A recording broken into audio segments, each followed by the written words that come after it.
வந்திருக்கீங்க, இன்க்ளூடிங் பின்னாடி நிறைய பேர் நின்னுட்டு இருக்கீங்க. எல்லாருக்கும் ஒரு விஷயம் சொல்றேன். முதல்ல உங்களுக்கு இந்த வாய்ப்பு கிடைச்சதுனாலதான் அதோட வேல்யூ உங்களுக்கு தெரியல. ஒருவேளை நீங்க வெளிய 8000 10,000 12,000 சம்பளத்துக்கு கஷ்டப்பட்டு இருந்தீங்க அப்படின்னா இந்த பிசினஸோட வேல்யூ கண்டிப்பா தெரிஞ்சிருக்கும். அந்த பொண்ணுக்கு அது தெரிஞ்சனாலதான் இன்னைக்கு அந்த வருத்தம் அப்படிங்கிறது இருக்கும். ஒருவேளை 3 வருஷத்துக்கு முன்னாடியே வாய்ப்பு கிடைச்சிருந்தது அப்படின்னா சில்வர் லீடரா இருந்திருக்க மாட்டாங்க, கம்பெனியோட டைமண்ட் டைரக்டரா இருந்திருக்காங்க.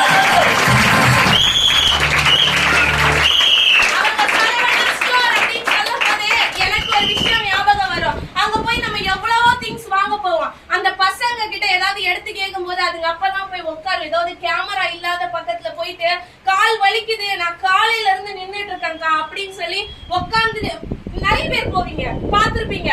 உட்காரக்கூடிய நபர்கள் கண்டிப்பா இருப்பாங்க. இன்னும் சொல்லணும்னா சரவணா ஸ்டோர்ல, துணி கடையில, நகை கடையில கஸ்டமர் உட்கார்றதுக்கு மட்டும்தான் சேர் இருக்கும். அங்க ஒர்க் பண்ற ஸ்டாஃப் உட்கார்றதுக்கு ஒரு சேர் கூட இருக்காது. ஒருவேளை அந்த சேர் இருந்துச்சு அப்படின்னா இன்னைக்கு அவங்க யாருமே அந்த இடத்துல சரியா பண்ண மாட்டாங்க. அப்படிங்கறது மட்டும்தான் அந்த மேல இருக்கக்கூடிய சூப்பர்வைசரா இருக்கட்டும், மேனேஜரா இருக்கட்டும், ஏன் சரவணா ஸ்டோர் ஓனரா கூட இருக்கட்டும், அவங்களோட எண்ணம் அந்த மாதிரி மட்டும்தான் இருக்கும். அதனாலதான் இன்னைக்கு அங்க வேலை செய்யறவங்களோட வலியும் வேதனையும் அதிகம். இன்னொரு விஷயம், அந்த கடையை பத்தி நான் சொல்லட்டுமா? அந்த கடைல நிறைய கடை அந்த மாதிரி இருக்கு. 9 மணிக்கு போனோம் அப்படின்னா 9:05க்கு போனா ஒரு நாள் சம்பளம் கட்டு. சரி, சம்பளம் தான் கட்டல, நம்ம வீட்டுக்கு போவோம்னு பார்த்தா அந்த ஒரு நாள் அந்த கம்பெனில வேலை செஞ்சுதான் ஆகணும். அது அவங்க வேலை செஞ்சவங்களுக்கு கண்டிப்பா தெரியும். ஆமா தானம்மா?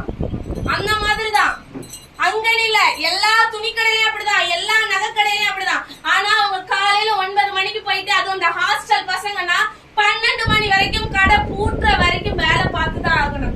ஏன்னா அவங்க 3 வேளை கொடுக்குற சாப்பாட்டுக்காக. அந்த மாதிரியும் ஊர்ல இருந்து கிராமங்கள்ல இருந்து வந்து கஷ்டப்படக்கூடிய நபர் இருக்காங்க. ஒருவேளை நீங்க அந்த மாதிரி கஷ்டப்படாம பிசினஸ் ஈஸியா கிடைச்சனாலதான் இன்னைக்கு அதாவது ஜெட் வேகத்துல போகக்கூடிய பிசினஸ் எடுத்து வச்சுக்கிட்டு நம்ம என்ன பண்ணிட்டு இருக்கோம் அப்படின்னா ஆம வேகத்துல போயிட்டு இருக்கோம். ஓகேங்களா? சோ ஆம வேகத்துல போனா ஜெயிக்காமலாம் இருக்க மாட்டோம். வெற்றி வந்து கொஞ்சம் தள்ளி போகுமே தவிர பட் அது வந்து நமக்கு நடக்காம போறதுக்கு காரணம் கிடையவே கிடையாது. பட் உங்களுக்கு வெற்றி சீக்கிரமா கிடைக்கணும், 70,000 ரூபாய் சீக்கிரமா சம்பாதிக்கணும் அப்படின்னா உங்க லீடர்ஸ் என்ன சொல்லி தராங்களோ ஏன் எதுக்குன்னு கேள்வி கேட்காம செஞ்சீங்க அப்படின்னா கண்டிப்பா அத்தனை பேராலையுமே வெற்றியாளரா மாற முடியும்.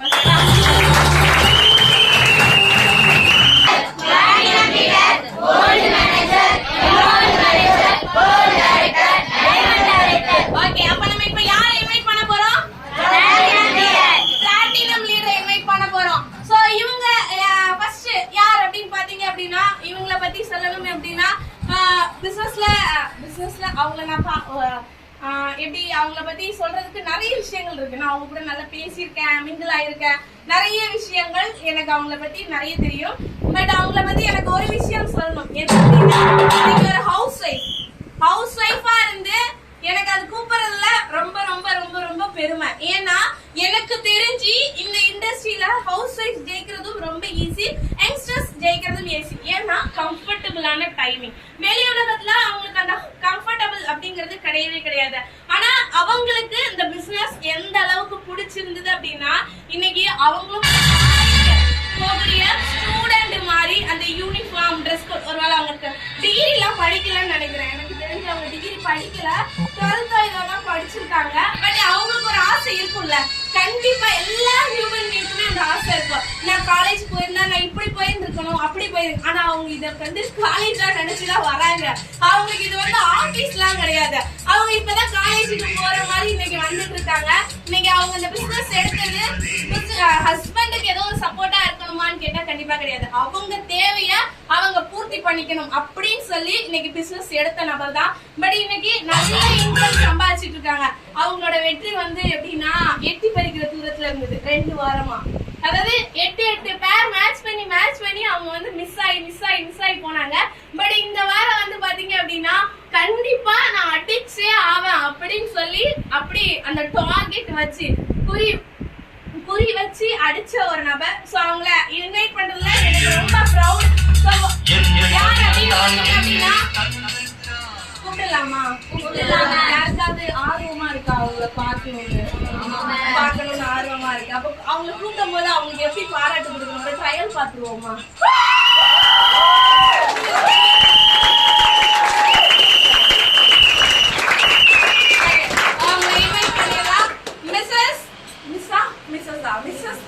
மிஸ்லாம் கிடையாது, ஹவுஸ் ஒய்ஃப்ல மிஸ்ஸஸ் ஸ்ரீமா.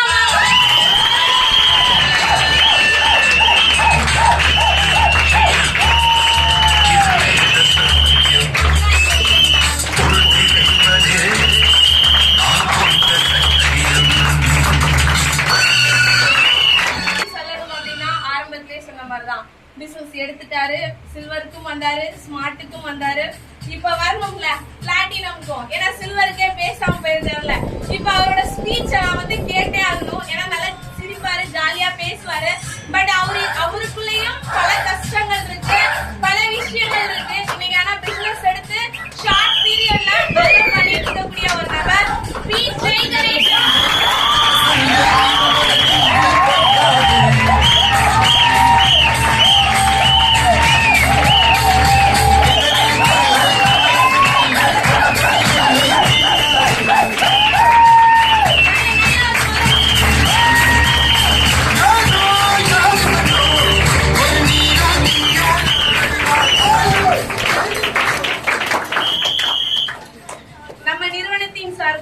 வெறும் மெடல் கிடையாதுங்க. நீங்க மெடல்ல பாத்தீங்க அப்படின்னா ஒவ்வொரு போஸ்டிங்குமே அதுல வந்து போட்டிருக்கோம். ஃபியூச்சர் இந்தியான்னு போட்டு ஸ்மார்ட் அச்சீவரா எங்கிட்ட இருக்கும்பாங்க, சில்வர் லீடரா எங்கிட்ட இருக்கும்பாங்க. சேம் அதே மாதிரிதான் இன்னைக்கு பிளாட்டினம் அப்படிங்கிற போஸ்டிங்கையும் அச்சீவ் பண்ணிருக்காங்க.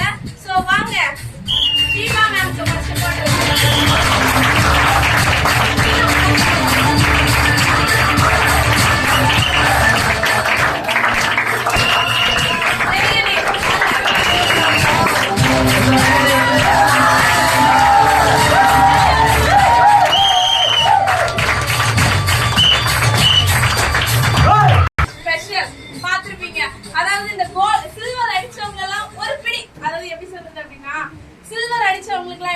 வெற்றி வந்து இப்படி தொடர தூரத்துல தான் இருந்திருக்கும்.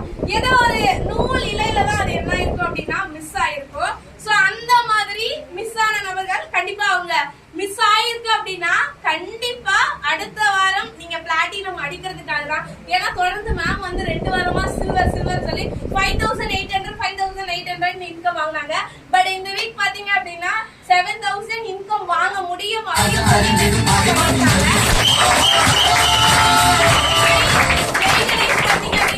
ஜாயின் பண்ணி ஃபர்ஸ்ட் வீக்லயே 9000 சில்லற ரூபாய் இன்கம்.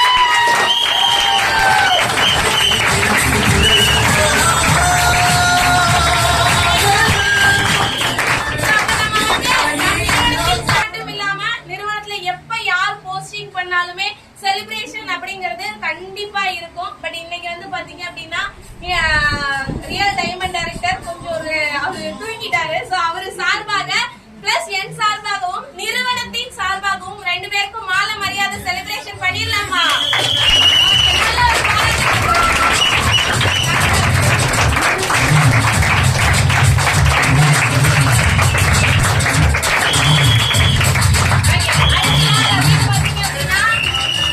இன்னைக்கு பிசினஸ் எடுத்து அதாவது நல்ல ஸ்ட்ராங் பர்சன் என்னை இன்வைட் பண்ணும்போது கூட கற்பா மூச்சிக்கு பயப்படுவோம் அப்படின்லாம் சொல்லி இன்னைக்கு இன்வைட் பண்ணாரு.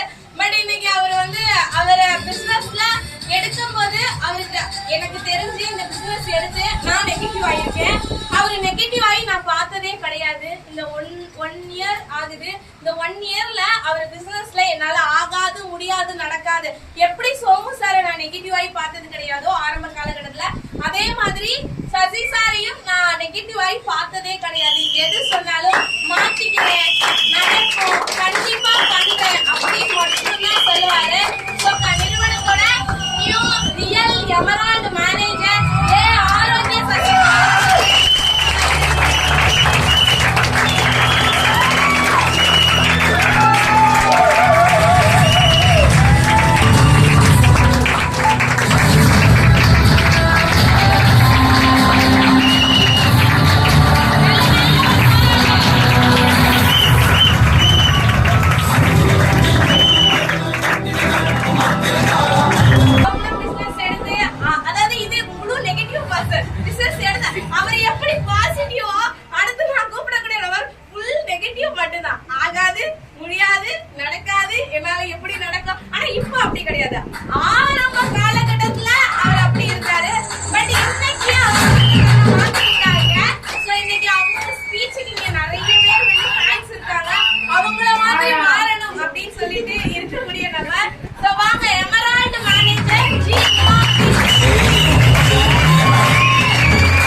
என்னால மாறு தட்டி பெருமையா சொல்ல முடியும். அந்த மாதிரி ஒரு நபர்.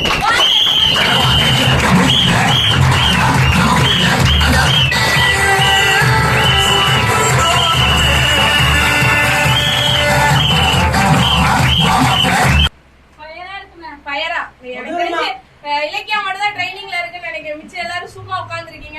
எப்படி இருக்கு? சூப்பரா இருக்கு, மாசா இருக்கு, கொடூரமா இருக்கு. அப்ப எந்த அளவுக்கு ட்ரைனிங் கொடுக்குறோம்னு பாத்துக்கோங்க. அவருடைய ஸ்டைல்.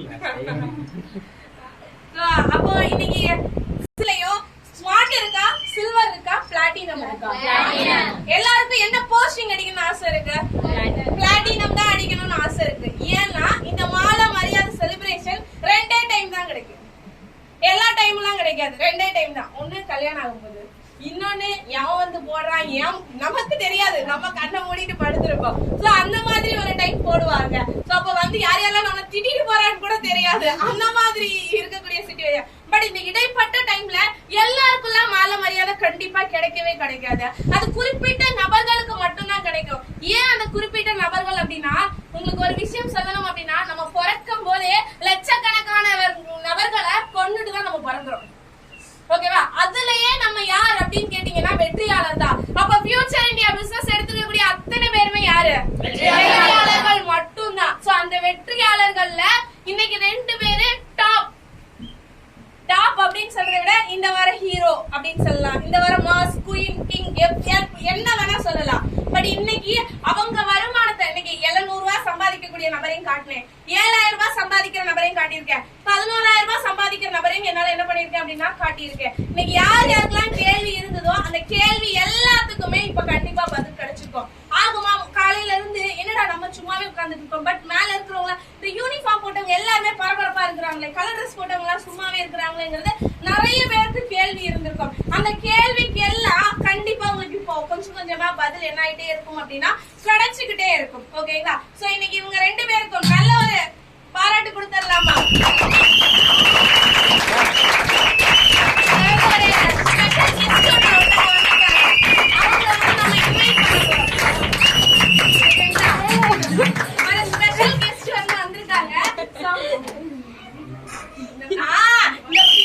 எனக்கு ரொம்ப பிடிச்சமான ஒரு பேரு இந்த பேரு. அந்த பேரை மட்டும் தான் நாங்க கேட்டிருக்கோம். பட் எனக்கும் அந்த பேர் பிடிக்காது. சோமு